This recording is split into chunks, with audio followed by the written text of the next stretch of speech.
ശ്യാമളെ രാവിലെ കുളിച്ചിട്ട് കയറിയതല്ലേ ഇതിൻ്റെ ഉള്ളില്. ഇത് എന്താണ് ഇത്ര പ്രാർത്ഥിക്കാനുള്ളത് നിനക്ക്? എന്ത് പറഞ്ഞാലും ഒരു തമാശക്കളിയാ.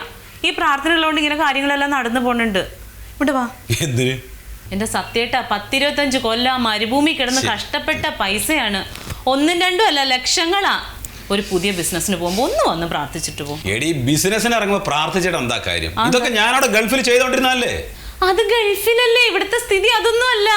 എന്തൊരു കഷ്ടാണ്. നിനക്ക് വേണ്ടി നീ പ്രാർത്ഥിച്ചില്ലാന്ന് വേണ്ട. എനിക്ക് വേണ്ടി പ്രാർത്ഥിക്കേ. ഭഗവതി ഗുരുവായൂരപ്പ വിഘ്നേശ്വര സർവ്വ വിഘ്നങ്ങളും തരണേ ഭഗവാനെ. പ്രാർത്ഥിച്ചു കൂട്ടണേ. വിഘ്നങ്ങൾ തരണം എന്നാണോ പ്രാർത്ഥിക്കണ എല്ലാരും? ഓ വിഘ്നങ്ങൾ ഒഴിവാക്കണം. ഭഗവാനെ വിഘ്നേശ്വര എല്ലാ വിഘ്നങ്ങളും ഒഴിവാക്കി തരണേ. ഈ ബിസിനസ്സിൽ എനിക്ക് നല്ല ലാഭം ഉണ്ടാവണേ, നല്ല പണക്കാരനാക്കണേ. ഓക്കെ, മതി പ്രാർത്ഥിച്ചത്. ഇങ്ങനെ പ്രാർത്ഥിച്ചാ വേഗം കേൾക്കും. നീ കുറിയിടണോ? കുറിയിടാം. എനിക്ക് വേണ്ടിയിട്ടുണ്ട്, ആവശ്യം ഉണ്ടെങ്കിൽ ഇട്ടാ മതി. ഓക്കെ ഓക്കെ, നീ വാ അങ്ങോട്ട്. മതി.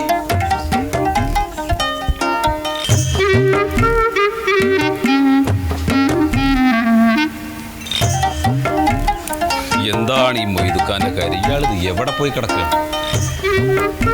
9 മണിയായി.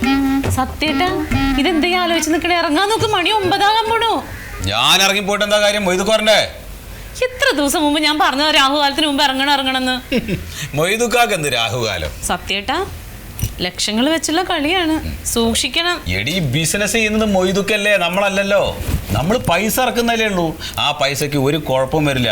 മരക്കച്ചവടം എന്താന്ന് മൊയ്തുക്കാക്ക് ആരും പറഞ്ഞു കൊടുക്കണ്ടല്ലോ. എന്റെ ടെൻഷൻ മാറണമെങ്കിൽ ഇത് നന്നായിട്ടൊന്ന് നടന്നു കാണണം. നിങ്ങളൊന്ന് ആ മൊയ്തുക്കാനെ വിളിക്കാൻ എത്ര നേരമായി പറയണു. നീ എപ്പ ചെല്ലാൻ അവിടെ?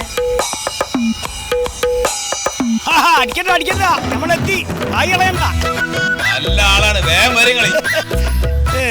എന്താണ് എപ്പോ വരാന്ന് പറഞ്ഞത്? അത് എന്റെ അടുത്ത് പറ്റിയാണേ. ഞാൻ സമയത്തിന് ഇറങ്ങാൻ നിന്നാ. ഇറങ്ങാൻ നേരത്തെ അളിയൻ കയറി വന്ന്, കോയമ്പത്തൂരിലെ അളിയനെ. അവൻ കയറി ഓനോട് കുറച്ച് കായിന്റെ കാര്യം പറഞ്ഞിനി, മോളെ നിക്കാതിന് വേണ്ടിയിട്ട്. ഓൻ സഹായിക്കാന്ന് പറഞ്ഞാണ്. ഇന്നിപ്പോ രാവിലെ ഓന്നിട്ട് വന്നിട്ട് പറയണ അതൊന്നും ശരിയാവില്ല, ഒരു വിചാരിച്ച മാതിരി ഒന്നും കാര്യം നടന്നില്ല. ആകെ കൊയമാന്തരായി. നിങ്ങളിപ്പോ എന്തിനാണ് ഇപ്പൊ ആകെ ബേജാറായിട്ട് നടക്കണ? പൈസ ഇല്ലാന്ന് പറഞ്ഞിട്ട്. അപ്പൊ അതിനല്ലേ നമ്മൾ ബിസിനസ് ചെയ്യണത്. നിങ്ങളുടെ മകളുടെ കല്യാണത്തിനൂടെയും കണക്കാക്കിയിട്ടല്ലേ ഞാൻ പൈസ ഇറക്കണത്. അതാണ് 1 മാസം കഴിഞ്ഞാൽ ഇരട്ടി ലാഭവും കിട്ടും. അതാണിപ്പോ നമ്മള് സമാധാനം. ഇപ്പൊ നമ്മളെ പഠിച്ചോനാ നിങ്ങളെ വയ്യാപ്പളാ. ചായ ഒന്നും വേണ്ട. ഷുഗറും പ്ലഷറും കൊളസ്ട്രോളും ഒക്കെ ഉണ്ട്. അതുകൊണ്ടാ ഒന്നും വേണ്ട. 9 മണിക്ക് പഞ്ചായത്തിലെത്താൻ ഞാൻ അവരോട് വിളിച്ച് പറഞ്ഞാ. ഇനി ബൈക്കണ്ട നമ്മള്. ഒന്ന് നോക്കിക്കോളണേ, എനിക്കൊരു സമാധാനം ഇല്ല. മൂപ്പരെയോ? മൂപ്പരെന്താ കിള്ള കുട്ടിയെ നോക്കിക്കൊണ്ട് നടക്കേ? അയ്യോ അതല്ല, പൈസ എണ്ണുമ്പോഴേ പണ്ടേ കണക്കിന് പുറകോട്ടാ. അതെ, ഞാൻ കണക്കിന് പുറകോട്ടാണെങ്കിൽ നീ ഇത്രയും നല്ല സുഖ സൗകര്യമായിട്ട് ഇവിടെ ജീവിക്കൂടി. എന്തെങ്കിലും പറയുമ്പോ എന്നെ ഇങ്ങനെ ഇരുന്ന് കളിയാക്കും. നിങ്ങൾ ബേജാറുണ്ടെങ്കിൽ സമലെടുത്തേ. ഒരുപാട് കൈ എന്റെ കൈയാണിത്, മൊയ്തുക്കാരുടെ കൈ. ഈ കൈന്ന് 5 പൈസ ചോർന്നു പോലെ. അതുപോലെ അത് മതി. അയ്യോ, ഒന്ന് ചോറിന വരുമല്ലോ ഉച്ചക്ക്. അതിനൊന്നും നിൽക്കണ്ടേ? പഞ്ചായത്തിലേക്കാണ് പോണ. സത്യത്തില് എപ്പ കഴിച്ചിലാവുന്ന ഒരു പിടുത്തം ഉണ്ടാവില്ല. അയ്യോ, ഞാൻ ഭക്ഷണമൊക്കെ ഉണ്ടാക്കി വെക്കാം. അതൊന്നും വേണ്ട. ഉമ്പക്കേ ടൗണിൽ കൊയ്മന്തി എന്തെങ്കിലും കഴിക്കാൻ. എന്തിന്റെ കേടാണ് നിങ്ങൾക്ക്? എന്തിനാണ് ഈ കുഴിമന്തി? അത് ഗൾഫിൽ നിന്ന് തിന്നിട്ട് വയറാകെ കേടായിട്ടിരിക്കുകയാണ്. ഇവിടെ ഇവള് നല്ല മുരിങ്ങ കൂട്ടാനും ചോറുണ്ടാക്കും. പിന്നെ അത് മതി. അതുപോലെ അയിലും പൊരിച്ചോണ്ടി. എന്തിനാണ് അയില? എങ്ങക്കല്ലേ കൊളസ്ട്രോളും സൂറാന്നൊക്കെ പറഞ്ഞു. അല്ല, അയിലയിൽ കൊളസ്ട്രോൾ കുറവാണല്ലോ. അയില തിന്നിട്ടുള്ള കൊളസ്ട്രോൾ ഒക്കെ വന്നോട്ടെ.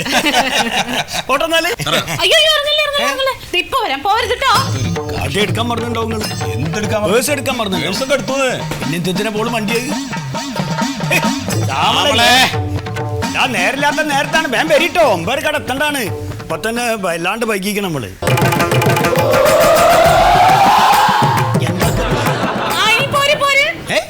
എന്ത് എന്താ ശ്യാമള ഇത്? നിനക്ക് എന്താ വട്ടുണ്ടോ? ദേ പോയി ദേ വന്ന് പ്രശ്നവേഷം പോലെ നിക്കണ്. സത്യേട്ടാ, നിറകൂടെ നല്ല ശകുനാണ്. ഇനി ഇറങ്ങിക്കോ. വല്ലാത്തൊരു കഷ്ടാണ്. ഇറങ്ങിയാല് അല്ല, അത് ഓളെ സൗകര്യത്തിന്റെ കുഴപ്പമില്ല. അതിന്റെ കാലിന് മുളന്റെ കുഴപ്പാ. മുള കുറച്ച് കൂടിക്കണേ. ഇറങ്ങട്ടെ. ശരിട്ടോ. മൊയ്തുക്കാ, ഒരു ബൈക്ക് പോകുമ്പോ പുറകുന്ന് വിളിക്കരുത് ശ്യാമളെ. സൗകര്യം മുഴുവൻ പോയില്ലപ്പോ.